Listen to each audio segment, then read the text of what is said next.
Ang Pilipinas ngayon ay nasa ilalim ng de facto martial law. Hindi man deklarado, pero nararamdaman. Marami ay tahimik dahil sa takot na makasuhan, dahil nakikita na ang mga kritiko ng administrasyon ang mga unang sinasampahan ng kaso habang ang ibang mga kaalyado ay hinahayaan.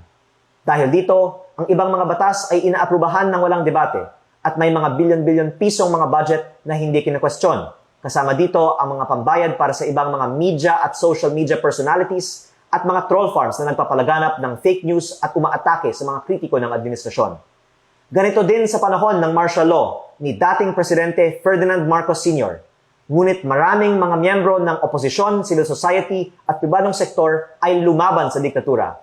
Kahit maraming ikinulong, umalis ng bansa at ginipit ang negosyo, hindi sila sumuko.